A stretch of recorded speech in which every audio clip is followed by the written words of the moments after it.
welcome to my latest video. Today's video is going to be the review for my Avermedia Live Gamer HD. You're currently watching a bit of Battlefield 3 multiplayer gameplay, which is recorded using the Avermedia Live Gamer HD at its highest quality setting of 1080p at 30 frames a second using its highest bitrate, which I think is 20 megabits per second, so that gives you a good idea of the quality of this card.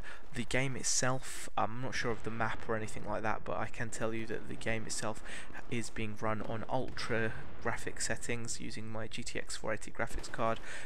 You can see the frame rate on the top left of the screen, which I monitored using MSI Afterburner, so you guys can keep an eye on the frames a second I'm getting.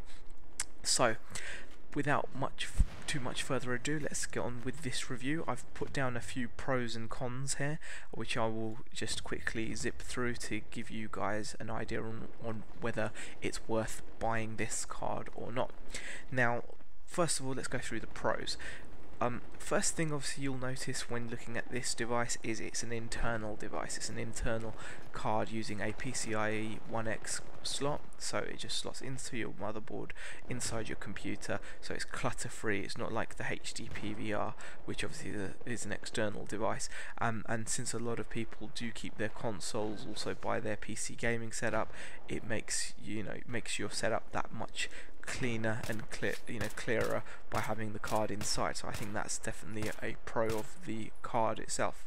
Now, secondly, one of the main features, one of the main draws of this product over other products is the fact that it offers onboard H.264 hardware compression. Now, this is an amazing feature which I really have to get through. How brilliant it is, and it is its kind of ace up its sleeve. It's the one thing that differentiates it from a lot of the competition out there. What this hardware compression means for you guys, and for me obviously because I'm using it, is no matter what computer I plug this card into, whether it's a high-end gaming rig or whether it's an entry-level basic dual-core i3 gaming rig, it will mean that I'll be able to capture really good quality gameplay footage, be it from the PC that it's installed in itself, or be it from a console, without affecting the actual hardware performance of the PC that it's installed on. So, for example, as you can see, I'm running Battlefield 3 on my computer at ultra settings, and it is pushing my computer to its limits. My GTX 480 can only eke out between 30 and 50 frames a second. Now, if on top of that I was to use a software capture program such as Fraps or DxTory, it would have another impact and reduce my frames even more, because my computer would also be capturing the gameplay. So now that I've got this card installed, the card's doing all the work and I'm getting smooth gameplay, it's not affecting my gameplay one bit. I can max it out and it works brilliantly, so that is a great feature.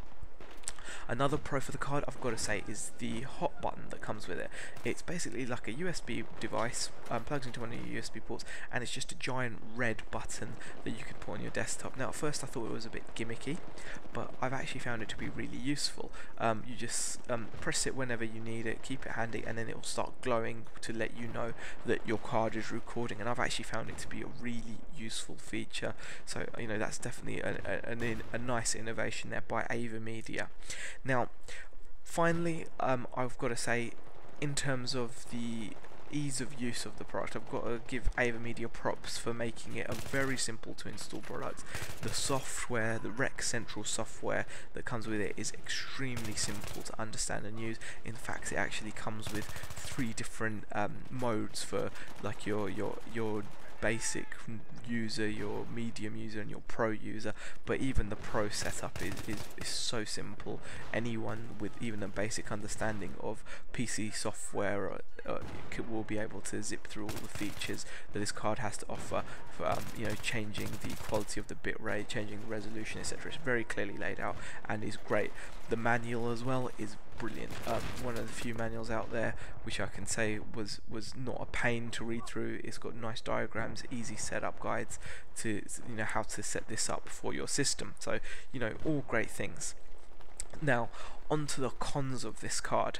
Now, the first con and major con, I think, is the fact that I mean, this card uses like a pass-through system for both audio and video. Now, the first thing that's a major con for this card is it's unable to pass through a 120 Hz signal. Now, what I mean by that is if you've got like a 120 Hz monitor, you obviously want to game at 120 Hz, even if you don't expect to be able to capture 120 frames a second. You still want to be able to game at 120 Hz. Now, the problem with this card is if I was to set it up according to how Avermedia would like you to set it up, which is that the card has a HDMI input and a HDMI output. If I was to plug in my graphics card into the HDMI input and then use the HDMI output on the Live Gamer HD into my monitor, I would obviously lose my 120 Hz signal, because the HDMI HDMI cannot carry 120 Hz signal.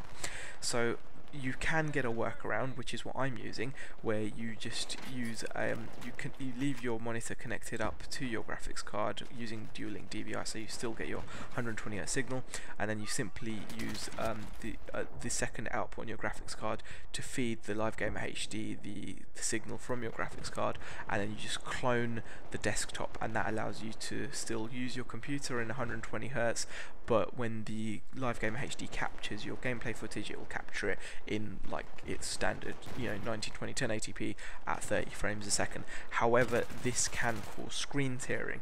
I myself haven't really noticed any of significant screen tearing, so it's not a major issue for me, but it can cause screen tearing if you do that.